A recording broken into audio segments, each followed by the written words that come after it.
নমস্কাৰ, মোৰ নাম ৰূপা। মই ৰূপাই আপোনালোকক ৰূপা বুটিক চেনেলটোলৈ স্বাগতম জনাইছোঁ। আজি আমি শিকিম চিম্পল কুৰ্তি কেনেদৰে কটা হয় তাৰ থিয়ৰিটো পঢ়িম আজি। প্ৰথমতে আমি কাষ্টমাৰগৰাকীৰ পৰা কি জোখ ল'ম।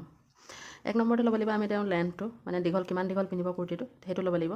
তাৰপিছত ল'ব লাগিব চেষ্টৰ জোখ, মানে এইটো বুকুৰ জোখটো ল'ব লাগিব। তাৰপিছত এইটো ৱেষ্ট মানে এইটো কমৰৰ জোখটো ল'ব লাগিব। তাৰপিছত এইটো হিপটো হৈছে এইটো টপিনাৰ জোখটো, হিপটো জোখ ল'ব লাগিব। তাৰপিছত এইটো চল্ডাৰটো জানেই কান্ধৰ জোখ। তাৰপিছত আহিলে এইটো আৰ্মলটো জোখ। তাৰপিছত এইটো ফ্ৰণ্ট নেক মানে এইটো হৈছে ডিঙিৰ আগফালৰ নেকটো, আৰু এইটো বেক নেক মানে কুৰ্তিটোৰ পিছফালৰ ডিঙিটো। তাৰপিছত এইটো স্লিপছ হাতৰ জোখটো দিলে, দীঘলটো দিলে 9 দিলে 9 আৰু গোলাইটো দিলে আমাক 10। তেওঁ এতিয়া এইখিনি জোখ আমি কাষ্টমাৰগৰাকীৰ পৰা পালোঁ, এইখিনি জোখ তেওঁৰ মেজাৰমেণ্ট কৰি। এতিয়া এই জোখৰ মতে আমি কুৰ্তি এটা ডাইৰেক্ট কাপোৰত কাটি দিব নোৱাৰোঁ। এইটো জোখত আমি ডাইৰেক্ট কাপোৰত জোখ লৈ পিনি দীঘল 36, চেষ্ট 36, ৱেষ্ট 34, হিপ 36 এনেকৈ লৈ পিনি আমি ডাইৰেক্ট এইটো জোখতে আমি কাপোৰটো ডাইৰেক্ট কাটি দিব নোৱাৰোঁ। এইটো জোখত যদি আমি কাটিবলৈ যাওঁ কুৰ্তিটো, এইটো 36ৰ ঠাইত এইটো দীঘলটো হৈ যাব 34 আৰু চেষ্টটো হৈ যাব 34, 2 ইঞ্চি কমি যাব। সেইটো কাৰণে কি কৰিব লাগিব, ইয়াত কিছুমান যোগ কৰিব লাগিব। যোগ কৰি পিনি তাক আকৌ ভাগ কৰিব লাগিব। এতিয়া কোনটোকনো কিমান যোগ কৰিব লাগিব আৰু কিহেৰে ভাগ কৰিব লাগিব, আহকচোন এতিয়া সেইটোকে চাওঁ। এতিয়া আমি কাষ্টমাৰগৰাকীৰ জোখটো দিয়া মতে সেইমতে এতিয়া তাৰ লগত কিমান যোগ কৰিব লাগিব আৰু কিমান তাক কেইভাগ কৰিব লাগিব সেইটো শিকিম। এতিয়া তেওঁ জোখ কাটি দিলে 36, তাৰ লগত আমি কি কৰিব লাগিব 2 ইঞ্চি এড কৰিব লাগিব। আধা ইঞ্চি ওপৰত চিলাইত যাব আৰু 1.5 ইঞ্চি তলত কাপোৰটো ভাঁজ কৰি পিনি চিলাবৰ কাৰণে আমাক লাগিব। সেইটো কাৰণে দীঘলটোত আমি কি কৰিলোঁ 2 ইঞ্চি এড কৰিলোঁ। এতিয়া 36ৰ লগত 2 ইঞ্চি এড কৰি আমাৰ হ'ল 38। এতিয়া আমি দীঘল কুৰ্তিটোৰ দিশটো ল'ম কিমান 38, দীঘলটো 38ত কাটিম। তাৰপিছত এতিয়া লাগিলে চেষ্ট বা বুকু আহিলে, বুকু কি হ'ল তেওঁ দিছিলে 36ৰ লগত আমি 2 ইঞ্চি এড কৰিলোঁ, চিলাই আৰু লুজিঙৰ কাৰণে 2 ইঞ্চি এড কৰিলোঁ। এড কৰি কি কৰিলোঁ আকৌ 4ৰে হৰণ কৰিলোঁ বা 4 ভাগ কৰি দিলোঁ। এতিয়া 36ৰ লগত 2 ইঞ্চি এড কৰি আমি পালোঁ 38ক এতিয়া আকৌ কি কৰিব লাগিব 4 ভাগ কৰিব লাগিব। 4 ভাগ কৰি পিনি আমি যিটো পাওঁ সেইটোহে হ'ব আমাৰ চেষ্ট বা বুকুৰ জোখটো হ'ব। এতিয়া আমি আহকচোন 38ক 4 ভাগ কৰি আমি কিমান পাওঁ চাওঁ। সেইটো আপোনালোকে ডাইৰেক্ট হৰণ কৰিলেও পাৰিব, 4ৰে হৰণ কৰিলেও সেইটো ওলাব। যদিহে 4ৰে হৰণ নকৰে তেতিয়াহ'লে আপোনালোকে কি কৰিব ইঞ্চি টেপডালতে 4 ভাগ কৰিব।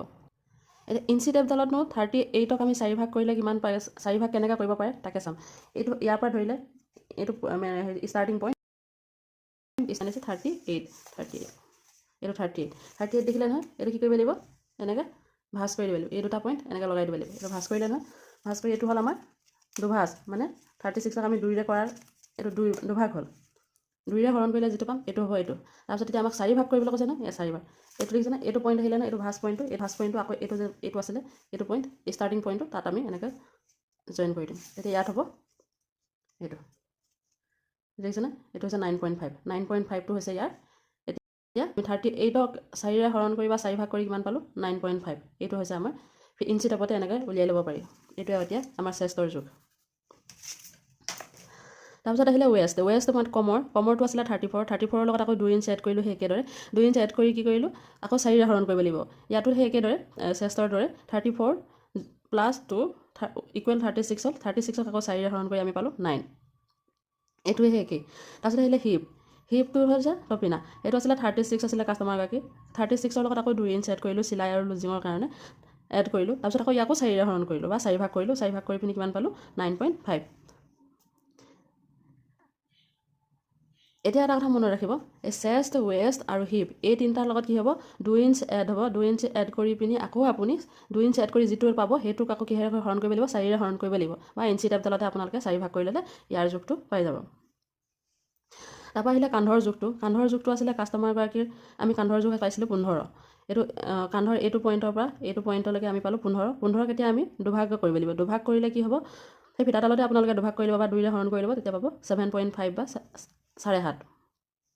তাৰপিছত আহিলে আৰ্মলটো আমি তেনেকৈ পালোঁ 13 আছিলে কাষ্টমাৰগৰাকী 13 আৰ্মলৰ লগত আকৌ আমি কি কৰিলোঁ আৰ্মলক আমি 2ৰে হৰণ কৰিলোঁ বা দুভাগ কৰি আমি পালোঁ 6.5 বা 6.5 পালোঁ। এইটো হৈছে আৰ্মলৰ জোখ। তাৰপিছত আহিলে ফ্ৰণ্ট নেক, তেওঁ আগফালৰ ডিঙিটোৰ জোখ দিলে 6 আৰু পিছফালৰ ডিঙিটোৰ জোখ দিলে 4। এতিয়া আহিলে হাতৰ জোখটো। হাতৰ আমাক কাষ্টমাৰগৰাকীয়ে দিছিলে যে দীঘলটো দিলে 9ৰ লগত আকৌ 2 ইঞ্চি এড কৰিম। 9ৰ লগত 2 ইঞ্চি এইটো কাৰণে এড কৰিম চিলাই কৰিবৰ কাৰণে আমাক লাগিব 2 ইঞ্চি দীঘলত। তাৰপিছত চিলাই কৰিবৰ কাৰণে লাগিব 2 ইঞ্চি, সেইটো ইয়াত হ'ল 11 ইঞ্চ। তাৰপিছত বহলটো দিছিলে আমাক তেওঁ 10। তেওঁৰ হাতৰ বহলটো আছিলে 10ৰ লগত আকৌ আমি 2 যোগ কৰিলোঁ, 2 যোগ কৰি পালোঁ 12। 12ক আকৌ ইয়াত 2ৰে দুভাগ কৰিব লাগিব। 12ক দুভাগ কৰিলে আমাৰ হ'ব 6। এইটো হৈছে আমাৰ হাতৰ বহলটো তলৰ ফালে। ওপৰৰ ফালৰ হাতখনৰ আকৌ ওপৰৰ ফালৰ বহলটো কোনটো হ'ব? এইটো হৈছে তলৰ ফালৰ বহলটো। তাৰপিছত ওপৰ ফালৰ বহলটো কোনটো হ'ব? যিটো নেকি আমাৰ বুকুৰ জোখটো পাইছিলে, বুকুৰ জোখ 9.5 পাইছিলে ন, সেইটোৱে হ'ব হাতৰ ওপৰ ফালৰ জোখটো। মই আপোনালোকক দেখাই দিছোঁ ৰ'ব, তেতিয়া বুজি পাব। এতিয়া হাতৰ জোখ তলৰ জোখটো বুলি কওঁতে তলৰ জোখ এইটো হ'ল, তলৰ জোখ এইটো যে এইফালে আমাৰ এইটো বহলটো দিলে আমাক তেওঁ দিছিলে 12, 12ক আমি দুভাগ কৰিলোঁ, দুভাগ কৰি আমি পালোঁ 6। এতিয়া ওপৰৰ জোখ কোনটো? হাতখনৰ ওপৰৰ জোখটো এইটো বস্তু হৈছে কিমান ল'ম আমি? এইটো বস্তু হৈছে বুকুৰ যিমানটো জোখ আছিলে ন, ইয়াৰ পৰা বুকুৰ জোখটো আমি পাইছিলোঁ ন 9.5, সেই 9.5টোৱে আমি ইয়াতো ল'ব লাগিব। ইয়াৰ পৰা ইয়ালৈ এনেকৈ ডাইৰেক্ট 9 পইণ্ট ল'ব লাগিব। সেই 9.5ৰ পৰা আকৌ কম কৰি পিনি তাৰপিছত এইটো হ'ব, এইফালে কম হৈ যাব। সেইটো কাৰণে আমাৰ কি হাতৰ ওপৰৰ জোখ হৈছে এইটো ওপৰৰ জোখ আৰু এইটো হৈছে তলৰ জোখ। এতিয়া হাতখন কটাৰ কিছুমান বিধি বা নিয়ম আছে। সদায় কাপোৰত হাতখন কাটিবলৈ যাওঁতে তেতিয়া কি কৰিব লাগিব? স্লিভছটো কাটিবলৈ যাওঁতে কাপোৰটো সদায় 4টা ভাজত ভাগ কৰি ল'ব লাগিব। 4টা ভাজত ভাগ কৰি ল'ব লাগিব। তাৰপিছতে ভাঁজ কৰা ছাইডৰ পৰা হাতৰ দীঘলটো ল'ব লাগিব। ভাঁজ কৰা ছাইডৰ পৰা আমি কি কৰিম? হাতৰ দীঘলটো ল'ম। খোলা ছাইডৰ ওপৰৰ পৰা 1/2 ইঞ্চ কম কৰি আমি দিম। খোলা ছাইডৰ পৰা আমি কি কৰিম? ওপৰৰ পৰা 1/2 ইঞ্চ কম কৰি দিম। আৰু এতিয়া কি কয়? এছৰ নিচিনা মানে এই বস্তুটোৰ নিচিনা এনেকৈ এইটো এছটোৰ নিচিনাকৈ আমি মিলাই দিম। তাৰপিছত দুখন হাতৰ এটা ছাইড আঁতৰাই আনি আকৌ 1/2 ইঞ্চ ডাউন কৰিব লাগিব। এতিয়া কেনেদৰে কৰিব লাগিব? এইটো ডায়েগ্ৰামটো চালে বুজি পোৱা যাব। আৰু এটা কথা মন কৰিব যে এইটো যে কৈছে খোলা ছাইডৰ পৰা 1/2 ইঞ্চ কমাই আনিব লাগিব বুলি, এইটো কিন্তু চব হাতৰ ক্ষেত্ৰত একেই নহয়। যদিহে আপোনাৰ হাতৰ জোখটো 5 ইঞ্চ দীঘলটো, হাতৰ জোখটো মানে দীঘল ছাইড 5 ইঞ্চতকৈ তলত হয়, 1.5 পৰা 2 ইঞ্চ কমাই আনিব লাগিব এইটো খোলা ছাইডৰ ওপৰৰ পৰা। আৰু যদিহে আপোনাৰ এলব' স্লিভ হয় তেতিয়াহ'লে আপোনালোকে কি কৰিব? 2 পৰা 1/2 ইঞ্চ কমাই আনিব লাগিব। আৰু যদিহে আপোনাৰ ফুল স্লিভৰ হয় তেতিয়াহ'লে আপুনি কি কৰিব লাগিব? 1/2 পৰা 3 ইঞ্চ কমাব লাগিব। এতিয়া কুৰ্তীটো কাটোতে কিছুমান মন কৰিবলগীয়া কথা আছে। যেনে কুৰ্তীটো কাটিবৰ সময়ত সদায় কাপোৰটো 4টা ফ'ল্ড কৰি ল'ব লাগিব, 4টা ভাঁজ কৰি ল'ব লাগিব। আৰু ভাঁজ কৰি পিনি সদায় বন্ধ ছাইডৰ পৰা খোলা ছাইডৰ ফালে জোখবোৰ লোৱা হ'ব। আৰু কুৰ্তীৰ কাৰণে আমাক সদায় 2 মিটাৰ কাপোৰ লাগিব। আৰু নেক ডিজাইন যিটো নেকি আমি ডিঙিৰ ডিজাইন দিম, সেইটো ফ্ৰণ্ট নেক, বেক নেক দুইটা আমি বেলেগ বেলেগে কাটি আহকচোন। স্লিভছটো কটাৰ কিছুমান নিয়ম আছে, তাকে চাওঁ। এতিয়া থিয়ৰিটো পঢ়িলোঁ, স্লিভছটো হয়তো আপোনালোকে বুজি পোৱা নাই চাগে কেনেদৰে কাটিব লাগে। মই এতিয়া ইয়াত দেখাই দিম আহকচোন। এইটো হৈছে কুৰ্তীৰ হাতৰ এইটো বন্ধ ভাগটো। এইটো ছাইড হৈছে বন্ধ ভাগ। আমি এতিয়া এইটো 4টা ভাজত লৈ থৈছোঁ বুলি ভাবক কাপোৰটো। 4টা ভাজত লৈ থৈছোঁ। 4টা ভাজত লৈ পিনি এইটো হৈছে বন্ধ ভাগটো আৰু এইটো হৈছে খোলা ভাগটো।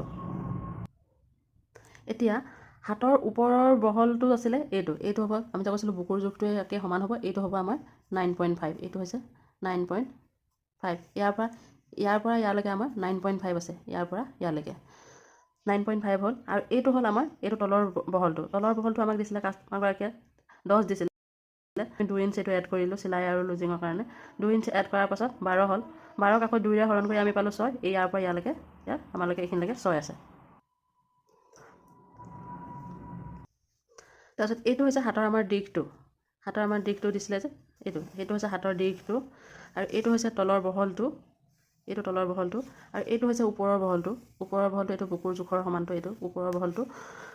তাৰপিছত আমি ইয়াত কৈছিলোঁ 1/2 ইঞ্চ ডাউন কৰিব লাগিব বুলি। এইফালে বন্ধ ভাগৰ পৰা নকৰোঁ, খোলা ভাগৰ পৰা এইফালৰ পৰা এনেকৈ 1/2 ইঞ্চ তললৈ ডাউন কৰি দিম। ডাউন কৰি দিলোঁ নহয়, ইয়াত এটা ডট দিলোঁ। ডট দি পিনি কি কৰিলোঁ?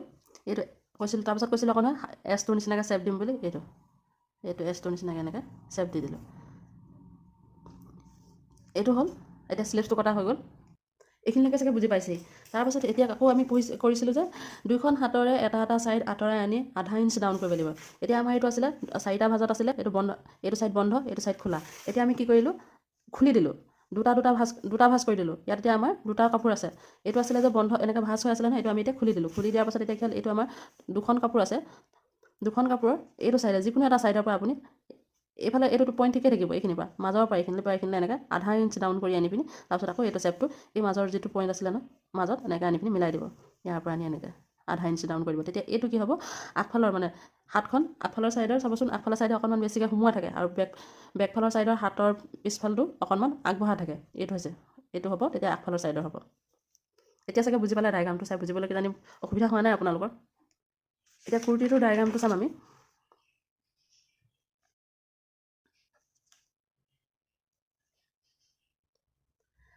কুৰ্তিটোৰ ডায়েগ্ৰামটো এতিয়া আমি চালে বাকীখিনি আপোনালোকে বুজিব। থিয়ৰিটো চাগে হয়তো আপোনালোকৰ ক্লিয়াৰ নহ'বও পাৰে। থিয়ৰিটো এইটো ডায়েগ্ৰামটো চালে আপোনালোকে সকলোখিনি ক্লিয়াৰ হ'ব বুলি মই ভাবোঁ। চাবচোন এতিয়া এই ইয়াৰ পৰা ইয়ালৈকে আমাৰ এইটো হৈছে কুৰ্তিটোৰ এইটো লেন্থটো ল'লোঁ আমি কিমান আছিলে আমাৰ যে 38 পাইছিলোঁ ন, 36ৰ লগত 2 ইঞ্চি এড কৰি এইটো হৈছে 38। তাৰপিছত ল'ব লাগিব এতিয়া আমি কান্ধৰ জোখটো। কান্ধৰটো ইয়াৰ পৰা ইয়ালৈকে আমি 7.5 পাইছিলোঁ যে এইটো 7.5 হ'ল। প্ৰথমে কান্ধৰ জোখটো আছিলে কাষ্টমাৰগৰাকী 15ক আমি দুভাগ কৰি পিনি কিমান পালোঁ 7.5 পাইছিলোঁ। এইটো ইয়ালৈকে ইয়াৰ পৰা ইয়ালৈকে এইটো 7.5। বেক চাইডৰ আৰ্মহোলটো আৰু ফ্ৰণ্ট চাইডৰ আৰ্মহোলটো কি কৰিব একেলগতে নাকাটিব।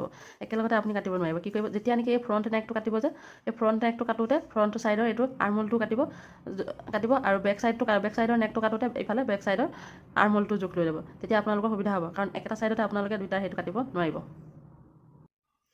এতিয়া আমাৰ আছিলে আৰ্মহোলটো আছিলে আমাৰ কি 13 আছিলে কাষ্টমাৰগৰাকী 13ক আমি দুভাগ কৰি পিনি পালোঁ 6.5 ইয়াৰ পৰা ইয়ালৈকে আমাৰ এইটো 6.5 হ'ব। তাৰপিছত আহিলে আমাৰ বুকুৰ জোখটো ইয়াত লগাই দিব। ইয়াৰ পৰা আৰম্ভ কৰিব বন্ধ ভাগৰ পৰা এইফালে খোলা ভাগৰ ফালে ল'ব।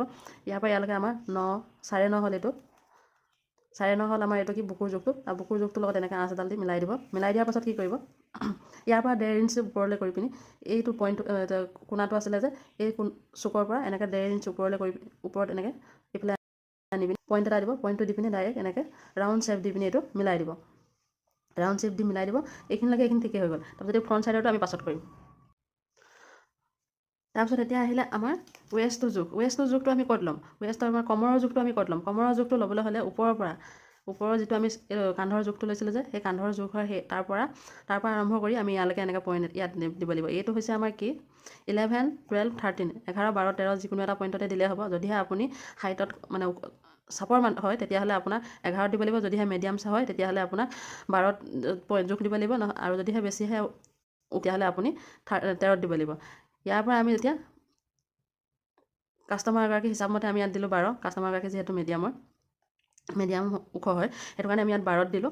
12 দি পিনি কি কৰিলোঁ এতিয়া কমৰৰ জোখটো লৈ দিলোঁ। কমৰ আছিলে আমাৰ 9 পাইছিলোঁ মই 34 আছিলে তেওঁৰ জোখ। তাৰ লগত 2 যোগ কৰিলোঁ। 2 যোগ কৰি পিনি 36 পালোঁ। 36ক আকৌ 4 ভাগ কৰি পিনি আমি পালোঁ 9। ইয়াৰ পৰা এই বন্ধ ফালৰ পৰা এই খোলা ভাগৰ ফালে ইয়াত আমি 9ত এটা চিন দিলোঁ। দাগ লগালোঁ। তাৰপিছত ঠিক সেইদৰে হিপৰ জোখটো মানে টপিনাৰ জোখটো ল'বলৈ হ'লেও সেই ওপৰৰ যে কান্ধৰ এডাল জোখ লৈছে কান্ধৰ পৰা আমি কি কৰিম কান্ধৰ পৰা এইফালে ইয়াত দিলোঁ আমি 20ত দিলোঁ চিন 20ত। এইটো ইয়াত যেনেকৈ কাষ্টমাৰগৰাকীৰ হাইটটোৰ হিচাপমতে লৈছিলোঁ ইয়াতো সেই ঠিক হাইটটোৰ হিচাপমতেই ল'ম। একেই দুটা। কাষ্টমাৰগৰাকী যদিহে হাইটত একেবাৰে কম হয় মানে চাপৰ মানুহ হয় তেতিয়াহ'লে 19 হ'ব। আৰু যদিহে মিডিয়াম চাইজৰ হয় তেতিয়াহ'লে 20ত লগাব লাগিব 20ত হ'ব। আৰু যদিহে ওখ হয় তেতিয়াহ'লে আমি কি কৰিম 21ত লগাব লাগিব। এতিয়া আমি কাষ্টমাৰগৰাকী যিহেতু মিডিয়াম 20 হ'ল 20ত আমি লগালোঁ চিন। তাৰপিছত এতিয়া আহিলে আমাৰ হিপটোৰ জোখ পাইছিলোঁ আমি কি হিপটোৰ জোখ পালোঁ। আমাৰ কাষ্টমাৰগৰাকীৰ হিপটোৰ জোখ আছিলে 36ৰ লগত আকৌ আমি 2 যোগ কৰিলোঁ। 2 যোগ কৰি 38 পালোঁ। 38ক আকৌ 4 ভাগ কৰি পিনি আমি কিমান পাইছিলোঁ 9.5 বা 9.5 পাইছিলোঁ। ইয়াৰ পৰা আমি এতিয়া আৰম্ভ কৰিম 9.5 এইটো 9.5 হ'ল। এতিয়া সেই কুৰ্তিটোৰ যেনেকৈ দিশটো দিছিলোঁ ন আমি 38 পাইছিলোঁ ন 38ৰ জোখৰ আমি কি কৰিব লাগিব তলত গৈ পিনি ইয়াত 9.5 দিলোঁ যে ইয়াতো সেই 9.5তে এনেকৈ জোখ লগাব লাগিব 9.5তে। তাৰপিছতে এইটো 9.5 হ'ল। তাৰপৰা এইমতে এনেকৈ মিলাই দিলে হ'ল। এইটো এতিয়া 9.5 আছিলে এইটো 9.5 পৰা ইয়াত আনি এনেকৈ মিলালে 9ত মিলালে আকৌ 9ৰ পৰা আকৌ 9.5 এনেকৈ মিলালে। তাৰপিছত আকৌ 9.5 পৰা 9.5লৈকে স্কেলডালেদি এনেকৈ টানি দিব। তাৰপৰা চিলাওঁতে এইটো অকণমান ৰাউণ্ড কৰি দিব লাগিব। এনেকৈ কৰিব নোৱাৰে বাৰু এনেকৈ ৰাউণ্ড কৰি দিব লাগিব। এতিয়া আমি কি কৰিব লাগিব ফ্ৰণ্ট নেক মানে আগফালৰ ডিঙি আৰু পিছফালৰ ডিঙি দুইটা বেলেগে কাটিব লাগিব ন। সেইটো কাৰণে কি কৰিব লাগিব এইখিনিলৈকে চব হৈ গ'ল। যি চিন দিলোঁ দি পিনি মাৰ্ক কৰাৰ পাছত আমি মিলাই লৈ পিনি এইটো চিনৰ লগত জইন কৰাই পিনি কাপোৰটো কাটি দিলোঁ। কাটি দিয়াৰ পাছত এতিয়া আমি কি কৰিলোঁ ফ্ৰণ্ট নেক আৰু বেক নেক বেলেগ কাটিব লাগিব। ফ্ৰণ্ট নেকৰ কাৰণে কাটিব লাগিব কাপোৰটো দুভাজ কৰি এইফালে আঁতৰাই ল'ব লাগিব। প্ৰথমেতো 4টা ভাজত আছিলে 4টা ভাজৰ পৰা এতিয়া 2টা ভাজ কৰি ল'ব লাগিব। 2টা ভাজ কৰি ল'ব লাগিব ফ্ৰণ্ট নেকটো কাটিবলৈ। ফ্ৰণ্ট নেকটো তেতিয়া এইফালৰ পৰা আঢ়ৈত ল'ব। এইখিনি বা বন্ধ ভাগৰ পৰা এইফাললৈ আঢ়ৈত আপুনি পইণ্ট এটা লগাব। আছিলে আমাৰ বেক নেকৰ জোখ আছিলে বেক চাইডৰ ডিঙিটোৰ জোখ আছিলে আমাৰ কিমান 4। ইয়াৰ পৰা ইয়ালৈকে এনেকৈ 4ত জোখ লৈ পিনি আকৌ ঠিক এইখিনিৰ পৰা ইয়ালৈকে এনেকৈ আঢ়ৈ মিলাই ল'ব। মিলাই ল'লে তাৰপিছত ইয়াৰ পৰা এনেকৈ কৰি 1 ইঞ্চি ওপৰলৈ কৰি আকৌ ইয়াত দিছিলে যে এনেকৈ ৰাউণ্ড শ্বেপত এনেকৈ গোলকৈ মিলাই দিব। এইটো হৈছে আমাৰ বেক নেক হৈ গ'ল। তাৰপিছত ফ্ৰণ্ট নেকো সেই একেদৰে হ'ব। ফ্ৰণ্ট নেকো ফ্ৰণ্ট চাইডৰ পাৰ্টটোত কি কৰিব ইয়াৰ পৰা তেনেকৈ আঢ়ৈ ল'ব। আঢ়ৈ ল'লে। তাৰপিছতে আছিলে আমাৰ ফ্ৰণ্ট নেকৰ জোখটো আছিলে, এইটো ফ্ৰণ্ট নেকটো আছিলে 6 ইয়াত হ'ল। তাৰপৰা এইটো হ'ল আঢ়ৈ। আকৌ ঠিক একেই 1 ইঞ্চি ওপৰলৈ কৰি পিনি আকৌ এনেকৈ ৰাউণ্ড কৰি মিলাই দিব। এতিয়া আছিলে ইয়াত আৰ্মহোলৰ জোখটো আছিলে কি, ফ্ৰণ্টটো বেক ছাইডটো আমাৰ কটা হৈ গ'ল। এতিয়া ফ্ৰণ্ট ছাইডটো কাটিবলৈ হ'লে কি কৰিব লাগিব, ইয়াৰ পৰা আমি আধা ইঞ্চ এনেকৈ ডাউন কৰি আনিব লাগিব। এইটোতো হৈ গ'ল। প্ৰথমতে আমি কাটিছিলোঁ ইয়াৰ পৰা, এইটো জোখৰ পৰা আমি এনেকৈ 1.5 ইঞ্চি লৈ পিনি কাটিছিলোঁ। ইয়াৰ পৰা এনেকৈ 1.5 ইঞ্চি লৈ পিনি কাটিলোঁ। 1.5 ইঞ্চিটো এতিয়া হৈ গ'ল। এতিয়া 1.5 ইঞ্চিটো আমি সেইটো আৰু একো কৰিবও নালাগে, চুবও নালাগে, সেইটো হৈ গ'ল অলৰেডি। তাৰপিছত ফ্ৰণ্ট ছাইডৰ এইটো ফ্ৰণ্ট নেক যোনটো ছাইড পাল্লাত কাটিব নহয়, সেইটো পাল্লাতে কি কৰিব, এইটো বস্তু আধা আৰু ইয়াৰ পৰা আৰু আধা ইঞ্চি এনেকৈ ডাউন কৰি দিব। তেতিয়া ডাউন কৰি আনি পিনি ৰাউণ্ড শ্বেপ দি মিলাই পিনি কাটি দিব, এইটো হৈ যাব। তেতিয়া এইটো ফ্ৰণ্ট শ্ব'ল্ডাৰ হৈ যাব, মানে ফ্ৰণ্টৰ কাণটো হৈ যাব। কাণ নহয়, ফ্ৰণ্টটো শ্ব'ল্ডাৰটো হৈ যাব। আৰ্মল হ'ব, আৰ্মল, শ্ব'ল্ডাৰ মাৰিছোঁ, আৰ্মল হ'ব। এইটো ফ্ৰণ্টটো আৰ্মলটো হৈ যাব। তাৰপিছতে কি কৰিলোঁ, ওপৰ ফালে এতিয়া এইটো যে আৰ্মলটো যোনফালে আহিছে সেইটো ছাইডে আধা ইঞ্চি ডাউন কৰিব লাগিব। ওপৰৰ পৰা কান্ধৰ পৰা আধা ইঞ্চি ডাউন কৰি পিনি এনেকৈ মিলাই দিব লাগিব। তাৰপিছত এইটো আছিলে চিম্পুল কুৰ্তিৰ থিয়ৰী ক্লাছটো। এতিয়া আপোনালোকে এটা কথা একদম মনত ৰাখিব যে লেন্থৰ লগত অকল 2 ইঞ্চি এড হ'ব, সেইটো তাত আৰু বেলেগ এক্সট্ৰাকৈ এড নহয় আৰু 2 ইঞ্চি এড হ'ব। সেইটো হৈছে আধা ইঞ্চি ওপৰত চিলাই যাব আৰু 1.5 ইঞ্চি তলত কাপোৰটো ফল্ড কৰোঁতে যাব। চেষ্ট, ৱেষ্ট আৰু হিপত এই তিনিটাৰ লগত প্ৰথমতে 2 ইঞ্চি যোগ কৰিব। যোগ কৰি পিনি আকৌ সিহঁতৰ 2 ইঞ্চি যোগ কৰি যিমানটো পালে সেইটোক আকৌ 4ৰে হৰণ কৰিব, বা 4ৰে হৰণ নকৰিলেও ফিটাডালতে আপোনালোকে 4 ভাগ কৰি ল'ব। ঠিক সেইদৰে কান্ধৰ আৰু আৰ্মলৰ ক্ষেত্ৰত যিমানটো আছিলে কান্ধৰ জোখ, আৰ্মলৰ জোখ যিমানটো আছিলে তাক আপোনালোকে দুভাগ কৰিব। দুভাগ কৰি পিনি যিটো পাব সেইটোৱে হ'ব আৰ্মলৰ আৰু কান্ধৰ জোখ। তাৰপিছত ডিঙিৰ জোখত ফ্ৰণ্ট নেক বেক নেকৰ জোখত যিমান আছিলে যিমানটো পইণ্ট যিমান দিয়ে কাষ্টমাৰকে সিমানটোতে আপোনালোকে জোখ ল'ব। তাতকৈ 1 ইঞ্চিও নবঢ়াব আৰু 1 ইঞ্চি কমো নকৰিব। এইখিনিলৈকে হ'ল। তাৰপিছত হাতৰ ক্ষেত্ৰত আহিলে, হাতৰ বহল আৰু দীঘল দুইটাৰ ক্ষেত্ৰতে কাষ্টমাৰগৰাকীৰ পৰা আমি যিটো লওঁ তাৰ লগত আমি আৰু 2 ইঞ্চ এড কৰিম। যেনেকৈ দীঘলটোতো 2 ইঞ্চ এড কৰিলোঁ, বহলটোতো 2 ইঞ্চ এড কৰিলোঁ। এতিয়া 2 ইঞ্চ এড কৰিলে 2 ইঞ্চ এড কৰিবি। দীঘলটোৰ ক্ষেত্ৰত কিন্তু কি হ'ব, 2 ইঞ্চ এড কৰাৰ পাছত তাত আৰু বেলেগ এক্সট্ৰা এড কৰিব নালাগে, 2 ইঞ্চতে হৈ যাব। কিন্তু বহলৰ ক্ষেত্ৰত 2 ইঞ্চ এড কৰিলোঁ, এড কৰাৰ পাছত আকৌ আমি কি কৰিম, তাক দুভাগ কৰিম। দুভাগ কৰি পিনি যিটো পাম সেইটোহে হ'ব আমাৰ তলৰ বহলটো, হাতখনৰ তলৰ বহলটো। আৰু ওপৰ ফালৰ ক্ষেত্ৰত কি হ'ব, হাতৰ ওপৰ ফালৰ বহলৰ ক্ষেত্ৰত কি হ'ব, এইটো বুকুৰ যিটো জোখ পাইছিলোঁ আমি 9.5 সেইটোৱে হ'ব, তাত আৰু 1 ইঞ্চিও বঢ়াব নালাগে। তাৰপিছত আহিলে কাপোৰটো সদায় 4টা ভাঁজ কৰি কাটিব লাগে, সেইটোতো গম পালেই। আৰু কুৰ্তি চিলাও কাটিবৰ কাৰণে সদায় আমাক 2 মিটাৰ কাপোৰ লাগিব। হাতখনৰ প্ৰথমতে ঠিকেই 4টা ভাঁজ কৰি কাটিব লাগিব। কাটি লোৱাৰ পাছত 1/2 ইঞ্চি ডাউন কৰি পিনি আপোনাৰ হাতৰ জোখটো হিচাপত হাতৰ দীঘলটো 5 ইঞ্চতকৈ কম হয়, তেতিয়াহ'লে আপোনালোকে কি কৰিব, 1.5ৰ পৰা 2 ইঞ্চ কম কৰি ডাউন কৰি আনিব খোলা ছাইডৰ পৰা। আৰু যদিহে এলব' স্লিভ হয়, 5ৰ পৰা 10, 11 তেনেকুৱা ভিতৰত হয়, এলব' স্লিভ হ'লে কি কৰিব, 2ৰ পৰা 1/2 ইঞ্চ কমাই আনিব। আৰু যদিহে ফুল স্লিভ হয় তেতিয়াহ'লে 3ৰ পৰা 3.5 বাৰ কমাই আনিব পাৰিব। আপোনালোকে কমাই দিব খোলা ভাগৰ পৰা। এছ শ্বেপ দি দিব। এছ শ্বেপ দি পিনি কাটি দিব। কাপোৰটো কাটাৰ পিছত কি কৰিব, 4টা ভাগত আছিলে 4টা ভাঁজটো এতিয়া 2টা ভাঁজ কৰি দিব, খুলি দিব। খুলি পিনি কি কৰিব, যিকোনো এটা ছাইডত এইটো এটা দুটা ফল্ড হৈ গ'ল। 2টা ফল্ড হৈ যোৱাৰ পাছত ইয়াত কি কৰিব, তাৰ পৰা আকৌ 1/2 ইঞ্চি যিকোনো এটা ছাইডৰ পৰা 1/2 ইঞ্চি ডাউন কৰি পিনি এনেকৈ এই মাজৰ যিটো আছিলে যে মাজৰটো জইনটো এইখিনিলৈকে আনি পিনি এনেকৈ মিলাই দিব। এয়াই আছিলে আজি চিম্পুল কুৰ্তি কটাৰ থিয়ৰী ক্লাছটো। আকৌ এই ভিডিঅ'টোৰ জৰিয়তে আপোনালোকে নিশ্চয় অকণমান হ'লেও উপকৃত হ'ব পাৰিছে বুলি। উপকৃত হোৱা যেন অনুভৱ কৰে তেন্তে মোৰ ভিডিঅ'টো লাইক কৰিব, কমেণ্ট কৰিব আৰু ছাবস্ক্ৰাইব কৰিব। কাষতে থকা বেল আইকনটো প্ৰেছ কৰি ৰাখিব। তেন্তে আজিলৈ আহিছোঁ, বাই।